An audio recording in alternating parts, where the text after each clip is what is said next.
Welcome to NarrativeNook audio tales where enchanted stories come to life. If you enjoy our stories, please subscribe, like and share to support our channel. Enjoy listening. However, June seemed to have also realized what was going on. She seemed to have finally understood why Stanley would be here. Still, she was a little puzzled because she knew he was supposed to be preparing for his engagement with Cherry. As these thoughts raced through her mind, she could not help but shift her gaze to Nicole, who saw the frown of disapproval on her face. This gave Nicole a hunch that June was probably thinking that Stanley was cheating on Cherry. Upon realizing that, Nicole shook her head, signaling June not to worry and that they should let Stanley deal with his personal issues himself. Both June and Lulu approached Nicole after sensing that there was more hot gossip around the corner. "What's going on? Do you know something that we don't?" "I can only tell you that Stanley and Cherry's engagement is all just smoke and mirror. Still, I must ask that you keep it a secret for now. Nobody should know about this, not even Samuel and Spencer," Nicole said to them. "Oh, got it." June nodded. "Don't worry, I'm not going to tell Samuel anything.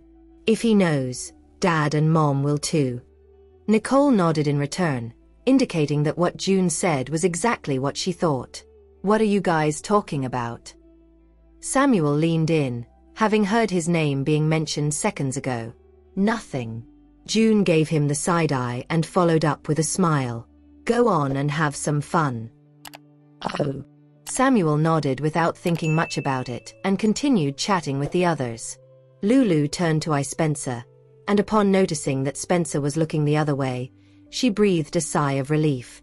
Then, she asked Nicole, "What's going on? It's only been a few days and there's already such a shocking update." "Yeah. Even if we keep it a secret now, the others will find out sooner or later," June chimed in. "Cherry will be leaving in a few days, so we'll reveal the truth after that," Nicole explained. June nodded in understanding. "I see. Stanley has sacrificed a lot for her, it seems." It was obvious that Stanley was simply helping Cherry out. Not only did it cause a misunderstanding between him and Tia, but in the end, Stanley would also be left to deal with the repercussions of the sweet little lie they had been feeding everyone after she had left. He would soon be the person doing all the explaining to both families, his and Cherry's. Well, not exactly. Cherry has helped Stanley too. Nicole gestured toward the door with her chin. Lulu blinked her eyes once she realized what Cherry had done for him in return. "So, are they deliberately faking the engagement to make Tia jealous?" "I see. Well, it's a way to break the deadlock between them. Otherwise, they would never make any progress," June said, understanding what Stanley and Cherry were trying to do. "Why don't we help them a little more?" Lulu suggested with a cheeky grin. The three of them exchanged glances, after which June nodded. "That's a good idea. Then let's." Meanwhile, outside of the private room, Tia was lowering her head, not wanting to look at Stanley. "Else there's something?" she asked softly. Stanley had dragged her outside in front of so many people, and so, it was expected that there would be rumors and speculations abound. Stanley looked at Tia, but as soon as he opened his mouth, he was rendered speechless. He could not find the words to say to her. He was fine moments ago. In fact, he had even brought her out here out of impulse. But now, he had no idea what to tell her. After hesitating for a good 5 minutes, Stanley asked, "Are you feeling sick?" This caught Tia off guard. What does he mean? "I noticed that you didn't look too well, so if you're feeling sick, I'll take you home," Stanley said, having conjured up a lame excuse to get her out of here. The fact that June's colleagues were treating Tia extra well bothered him severely. I am good." Tia lowered her head again, her voice carrying within it a hint of disappointment. "Tia." Stanley frowned, feeling somewhat uneasy. "Let's go inside.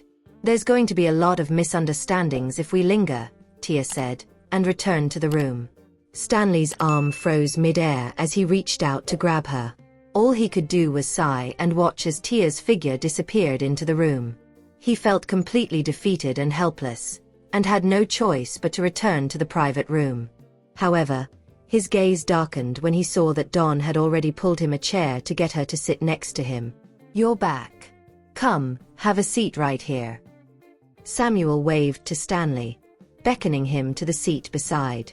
"Stanley, why did you go outside just now?" Samuel asked, curious.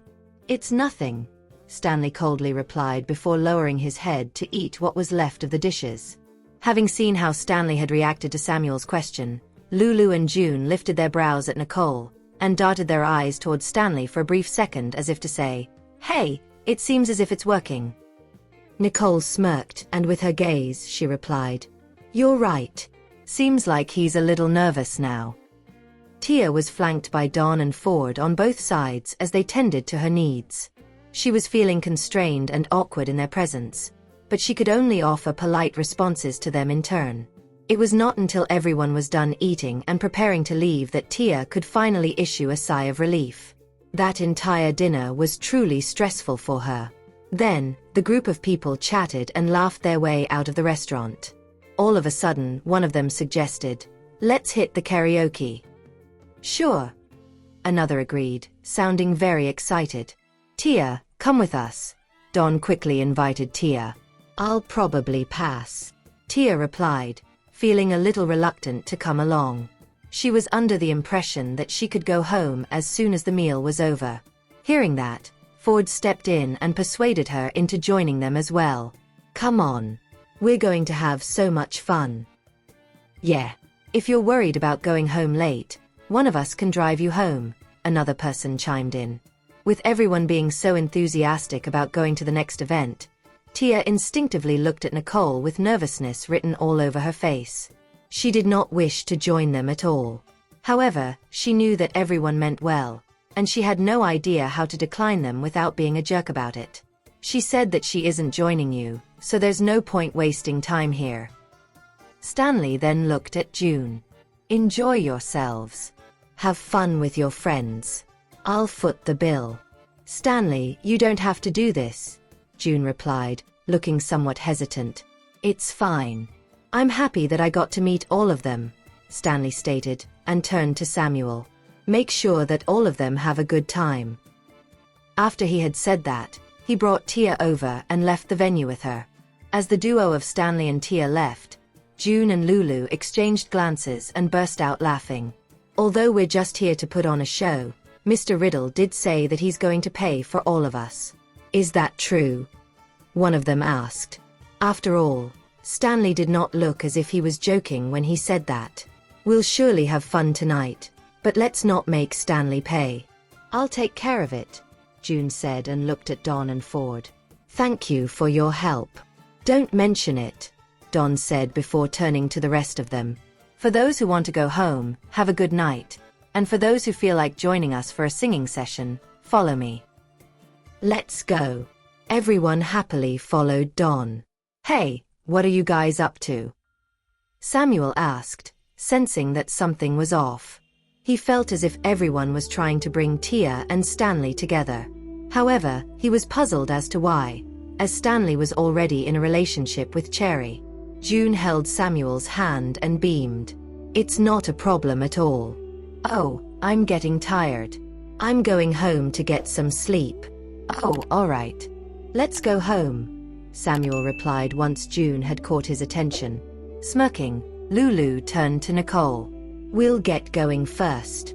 "Okay, I'm going home too," Nicole echoed, and looked at Patricia. "Let's go."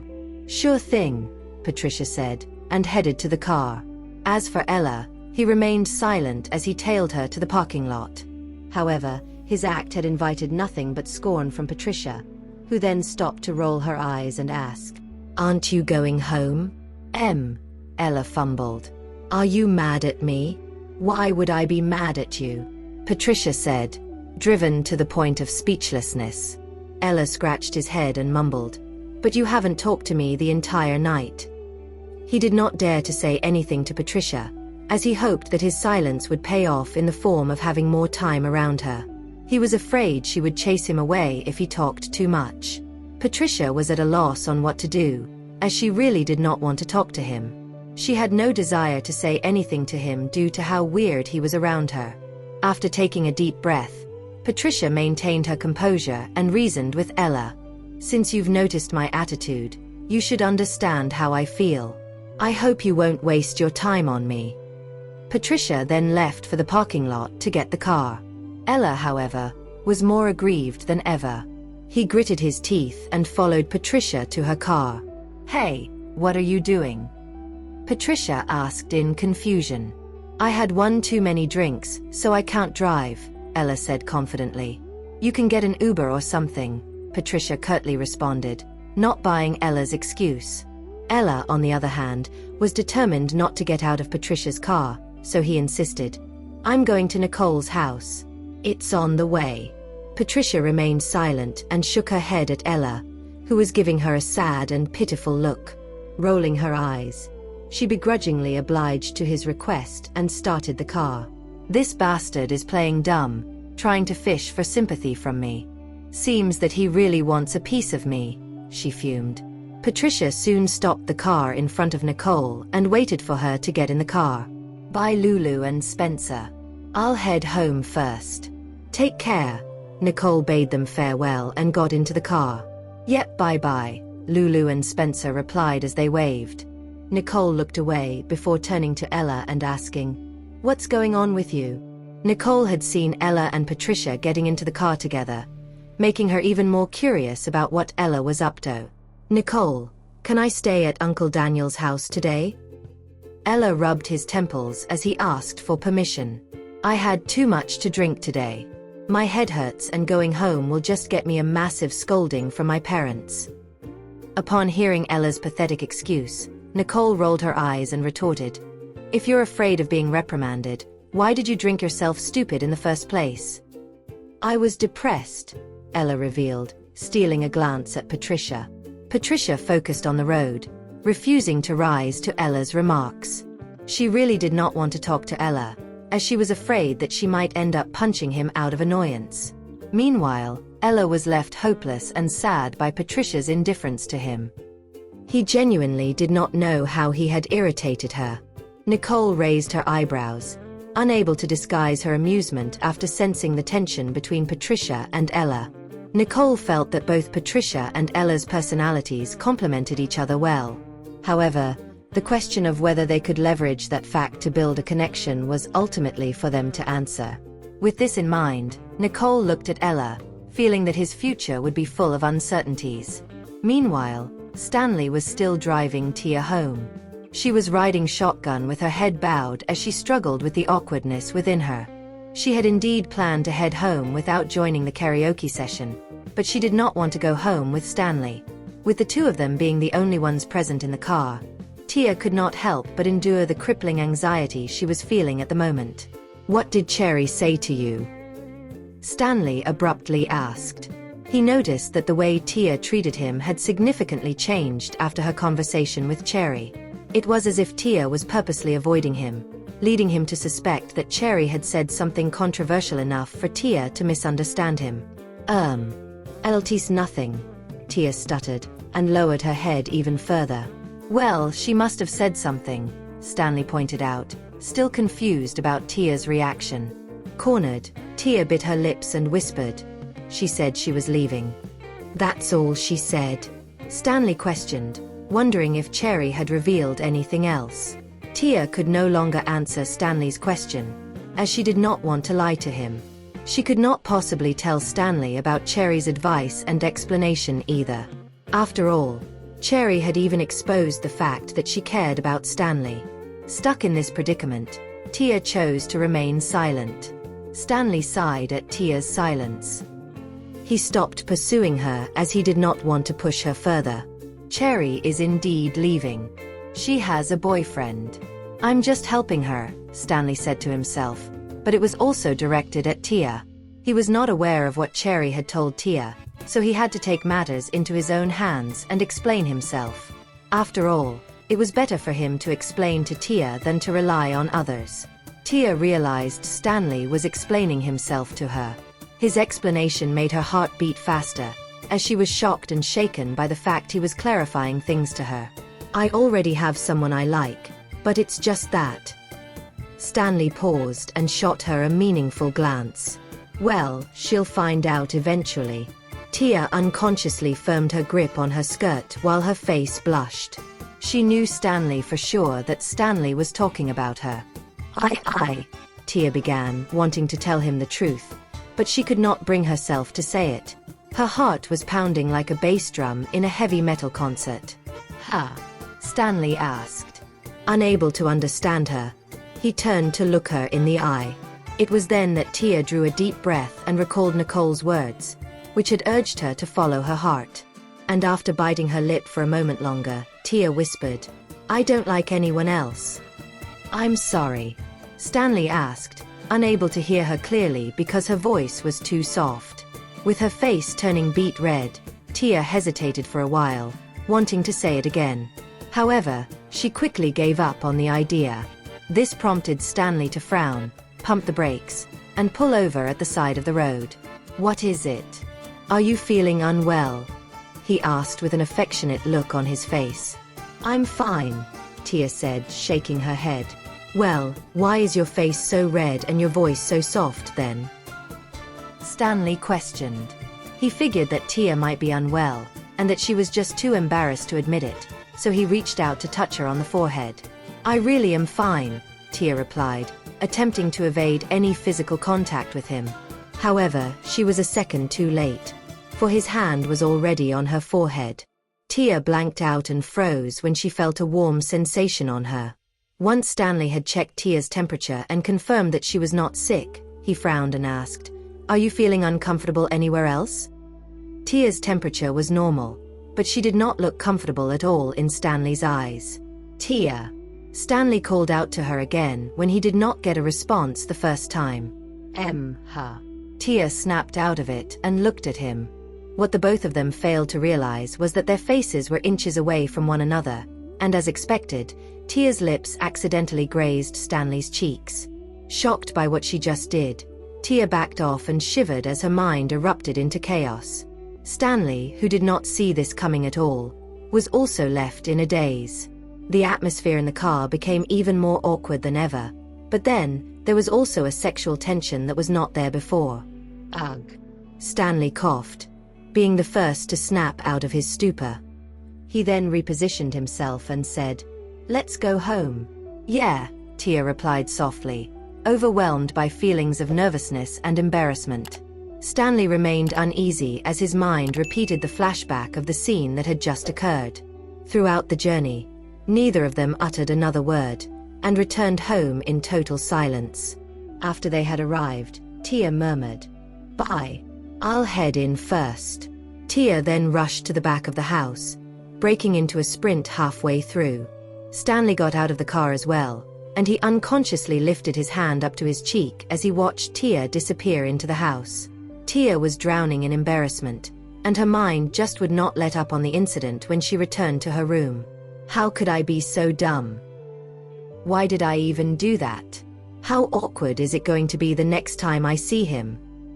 Overwhelmed with shame, Tia tossed and turned in bed, unable to sleep. Clearly, a restful night was out of the question for Tia. However, the same could be said for Stanley, who was also having a hard time trying to fall asleep. The courtyard lit up with the beams from the headlights as Nicole returned home. After parking the car, Nicole got out, giving Patricia the go-ahead to leave. "Come to think of it, I should return home." "Bye, Nicole." "I'm not staying here tonight," Ella informed. Knowing that Ella had other intentions, she raised her brows. "Rest well, Nicole." "Don't worry, I'll send Patricia back safely," Ella said without looking at her. This prompted Nicole to roll her eyes at him. "Are you sure you'd like to send her back?"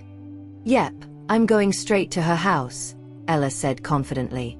Unable to put up with his crap any longer, Patricia shouted, "Quit it with your nonsense. There's no way you're going to my house."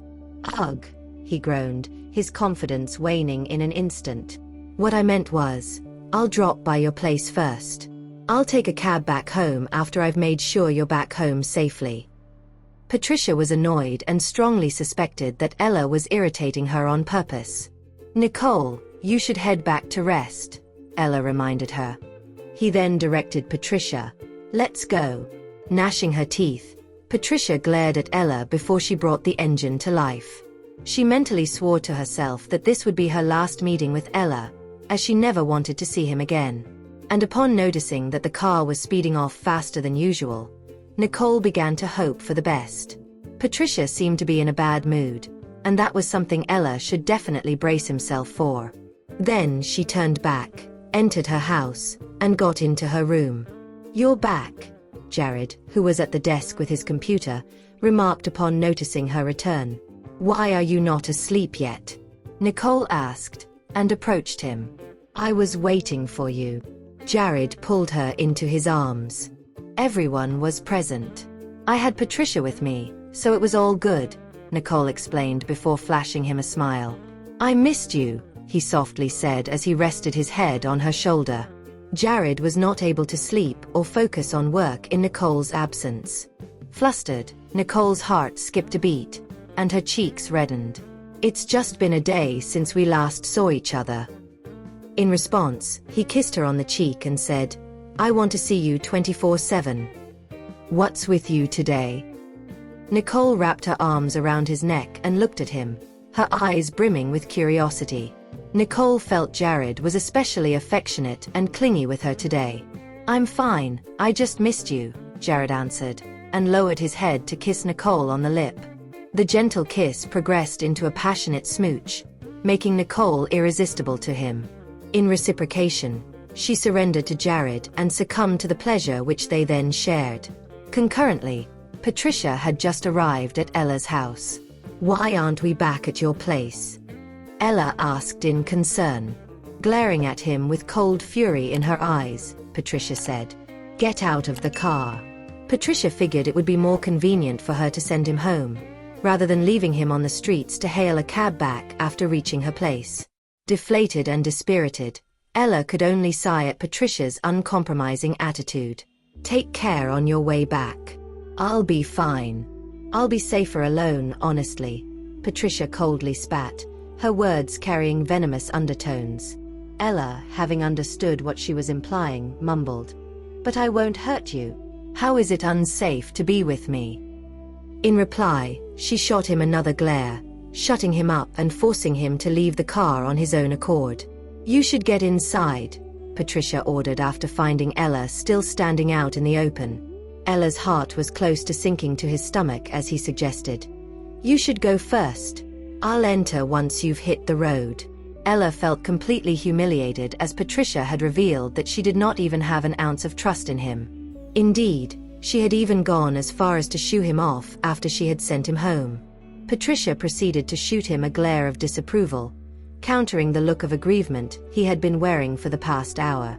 She had been suppressing the urge to beat him into a pulp whenever he gave her that pitiful look. After closing her eyes and taking a deep breath, Patricia calmed down and sped off into the distance. "Hey, you don't have to floor it," Ella shouted, but Patricia had already disappeared into the night by then. "Ugh." Ella sighed in defeat. He scratched his head, wondering to himself what could be the reason for Patricia's annoyance at him. He could not help but feel bitter, as he did not know what to do with her at this point. The moment Patricia returned to her apartment, she found her neighbor's door open while the lights were still on. "Why aren't you asleep yet? Why are you so late?" Charlie asked. "I had to send Nicole and Ella before returning," Patricia replied. "Ella was there?" Charlie frowned, not expecting that Ella had been there too. Patricia nodded. "Yep, Stanley was there too." Charlie was aware of the guest list, but he did not know that Stanley and Ella would be there too. Wasn't it supposed to be June's company team-building event? Charlie asked. He was confused as the event, by the looks of it, had turned out to be more like a team-building event for the Riddle brothers instead. "I think it's because Nicole was there too," Patricia explained. She was not involved in any of the Riddle brothers' affairs, so she had no clear understanding of the situation. Frowning, Charlie advised Patricia, "You should stay away from Ella." Patricia, in turn, looked at Charlie and promised, "I will." Patricia had never approached Ella for personal reasons. It was Ella who had done so. Still, Charlie's words just so happened to resonate with Patricia's wish. She, too, wanted to stay away from and never meet Ella ever again. After he saw that Patricia had entered her apartment, Charlie returned to his. The sun shone brightly the next morning, and the Riddle family manor was merrier than ever. Nolan and Lana woke up, took their showers, and knocked on Nicole's bedroom door, trying to get their parents to wake up. After waiting for Nicole and Jared to get themselves cleaned up and dressed, the family went downstairs to the living room. "Mommy, was your team-building event fun yesterday?" Lana asked out of curiosity. "Yep, and everyone had fun," Nicole answered, ruffling Lana's hair. Lana then continued with a mischievous grin and asked, "Can you bring us along next time?" Chuckling, Nicole reached out to pinch Lana's nose affectionately. "Kids are not encouraged to join these activities. You'll only get bored even if you're allowed to go." "Oh, all right then," Lana pouted without showing any signs of disappointment. Gloria and Daniel walked down the stairs, and once they saw that everyone was present, they chuckled and greeted them all. "Good morning. I see everyone is up. Grandpa, Grandma." Nolan and Lana greeted them back. As she approached the couch, Gloria shot the kitchen a glance and said, "It's almost time for breakfast. Let's head to the dining room." "All right," Nolan and Lana replied, and followed their grandparents to the dining room. Then, Nicole chuckled and looked at Jared. "Well, shall we?" "Yeah," Jared replied, after which he took Nicole's hand and walked her to the dining room. Just as the couple had taken their seats, Stanley emerged from his room and trudged his way to where everyone else was. Nicole noticed Stanley's pale complexion and instantly figured that he had a restless night. Raising her brows slightly, Nicole shot Stanley a meaningful glance. Though she did not say anything, her expression conveyed an obvious message. Sensing Nicole's gaze, Stanley awkwardly looked away, unsure of how to respond to her silent inquiry. Nicole was sure that his current condition was due to his interaction with Tia last night. However, he had nothing to tell Nicole, as he was unsure if he had gotten anywhere with Tia thus far. Nicole was quick to grasp what the situation was. Apparently, there had been no significant progress between Stanley and Tia. Nevertheless, the fact that he had taken the initiative to speak to her was a significant step up from where he had been. Only time would tell what would happen to the future of their relationship. "Hi, Nicole," Tia called out, informing Nicole of her arrival to send the kids to school. She was standing in the living room, seemingly deprived of the courage to approach the dining hall. And after she had informed Nicole of her arrival, she patiently waited in the living room with her head hanging low. "Hi, Tia." Nolan and Lana greeted her. Then, they placed their cutlery down and hurried to the living room. "Are you done with your breakfast?" Tia asked, seeing that the kids were ready to leave for school now.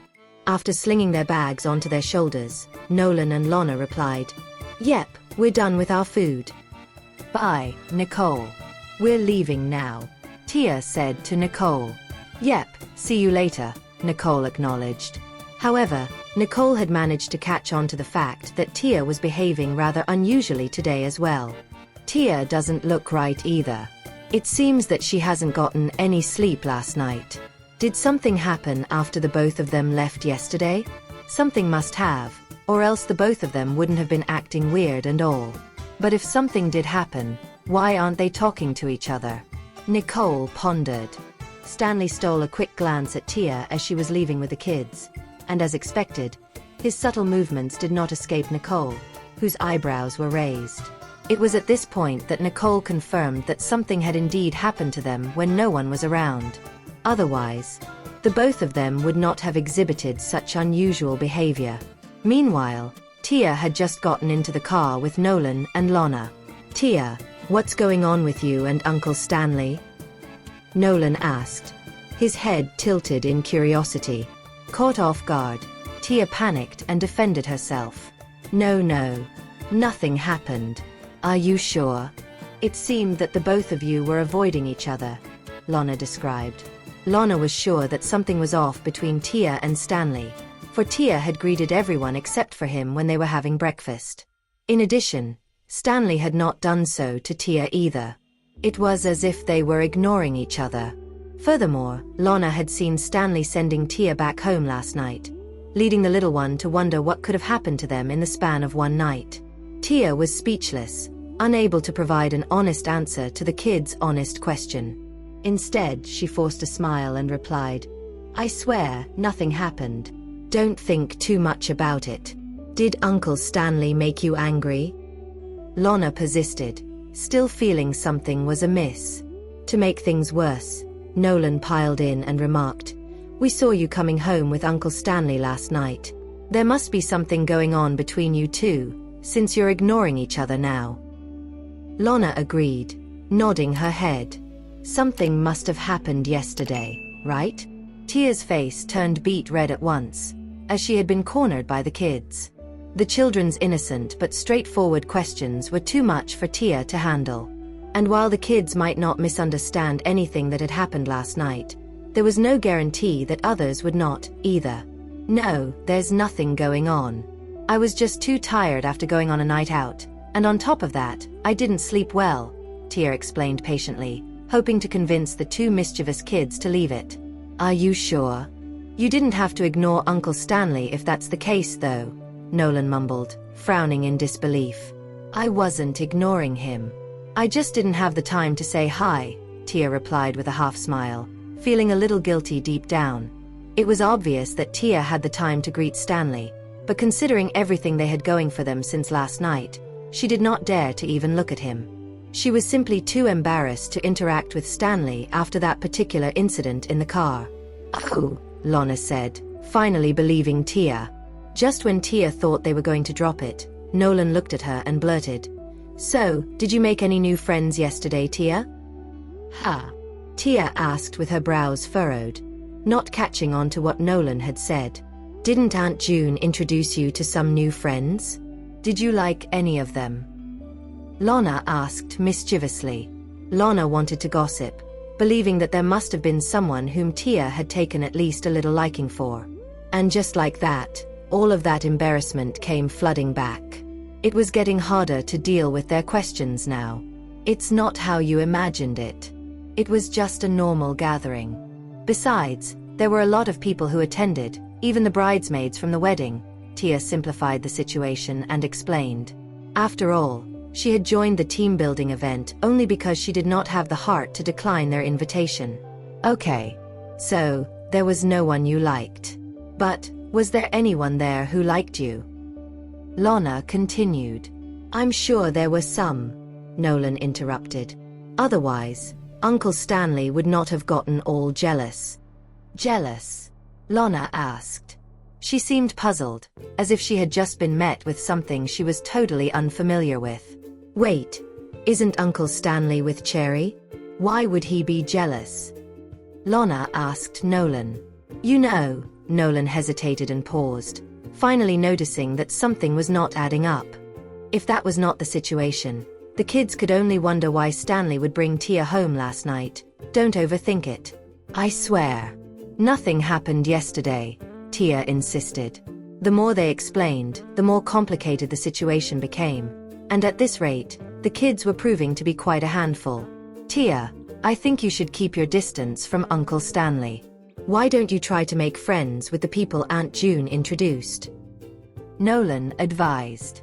He had no choice but to say what he said because he did not want the people he cared about to get hurt. "Actually, we really hoped that you would give Uncle Stanley a chance. We've even helped him in secret many times, but sadly, things just aren't working out," Lana sighed, her speech and mannerism mirroring that of an adult.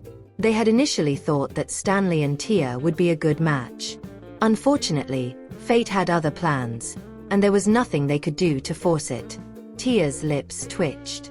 She was in complete disbelief of what the kids were thinking about these days. "I'll warn Uncle Stanley tonight. His behavior will only hurt you and Cherry." Nolan shook his head, looking distressed now. Tia was speechless at the kids' words. They really thought they were thinking ahead of time. "Tia," Lana was about to continue, but was stopped when Tia covered her mouth.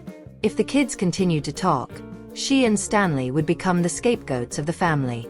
You guys misunderstood the situation, Tia explained.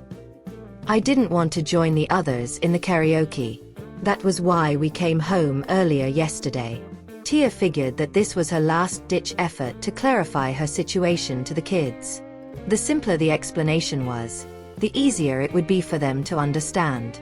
Then, Lana asked, eager for more details. Then we came back to get some sleep. I got a headache from the alcohol, so I didn't manage to rest well last night. Tia came up with an excuse and blamed the booze. Nolan and Lana breathed their sighs of relief in unison. At long last, they had gotten the reassurance they were looking for. Tia was much more at ease after comforting the two kids. If they continued on with their imagination, there would be no limit to where the story would end. And once she had dropped the kids off at kindergarten, she loosened up. She gently patted her cheeks, frustrated at how difficult it would be for her to interact with Stanley in the future. She did not know how to face him, and even the kids could already tell. On top of that, she was sure that other people had also noticed their unusual behavior. Meanwhile, Nicole had just reached Riddle Corporation. As soon as she stepped into her office, Lulu approached her with an eager look, one which indicated her desire to gossip. So, how did it go? Lulu asked before flashing Nicole a meaningful smile. She was expecting Stanley and Tia to have made some degree of progress. No idea, Nicole shook her head, feeling that something was off. They're acting weird.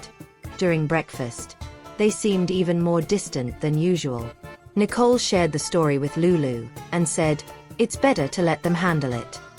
Nicole found their situation strange, as Stanley and Tia did not seem to have any major issues with one another. Perhaps something had really happened to them last night. The only other possibility was that they were waiting for the perfect time. Lulu replied. Fine. I wish them all the best. And by the way, Lulu smirked and placed the file down. It's done. Nicole raised an eyebrow, intrigued by what Lulu had accomplished. That went smoothly. Hee hee. It can't be helped as Harvey is always so anxious, Lulu gloated. He is impatient, so he's prone to acting blindly and falling into traps. Lulu was able to gain some leverage over him precisely because of his impatience. As such, she could act boldly without worrying that she would spook Harvey and put him on guard. At this moment, Harvey might even still think that Nicole had taken his bait. You have to be careful. If at any point in time Harvey realizes he's been deceived, he won't let you go, Nicole reminded. Don't worry. I'm not only engaging him in a game of 4D chess behind the scenes. I've also collected a bunch of evidence against him. If things go south, we'll at least be able to defend ourselves with the evidence in hand. He can't do anything to us. Besides, we'll be returning everything to Thomas after we're done with him anyway, Lulu said confidently. Even if Harvey were to make a fuss, he would not stand to gain anything out of it. Pleasantly surprised by her strategy, Nicole looked at Lulu with admiration. You've really improved. Hee hee. Lulu chuckled. You've got to fall over twice to stand up on the third. If Harvey had not decided to screw with them countless times, they would not have treated him like this. They did not need to pull any punches to teach Harvey a lesson, since everything they gained would ultimately be returned to Thomas. With that said, they hoped Harvey would learn to stay in his lane and mind his own business in the future. All right then. We'll go with your plan. Keep it up, Nicole said. All she needed to do now was to patiently wait for the results. Don't worry, it won't take too long, Lulu grinned. After a slight pause, she continued. By the way, when is Thomas coming back? Harvey's assets would be transferred back to Thomas in the end.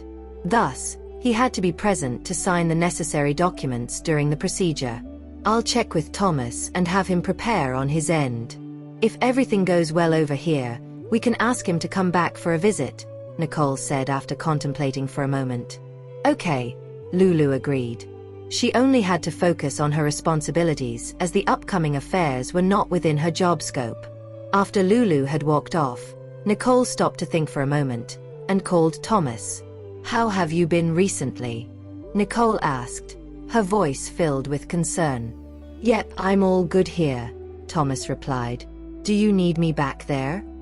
Nicole hesitated for a moment, after which she beamed and replied, "We can afford to wait a few more days." "I say, there's no need for the wait. I'm packing already. Once everyone has been settled, I'm ready to go home," Thomas explained. Regardless of what happened, Thomas had to come back. He felt that there was no need to delay any longer, and that it was better for him to make his return sooner than later. "That's fine. If you've decided, we'll respect your wishes," Nicole agreed. "We'll talk when I get back," Thomas said. "Sure, I'll be there to pick you up from the airport," Nicole said. While she was hanging up, Nicole bit her lips, knowing that Thomas was feeling conflicted about the situation. Sure enough, Thomas ended the phone call with a sigh. "If you're not ready, we can wait a few more days before going back," his caretaker comforted. Waving his hand, Thomas said, "It's fine. I've decided to go home. We don't have to delay it any longer." Thank you for listening. If you have enjoyed this story, please like and share so others can see it too. Also hit the subscription button and notification bell so you can be notified on our next release. Thank you for your support. God bless you.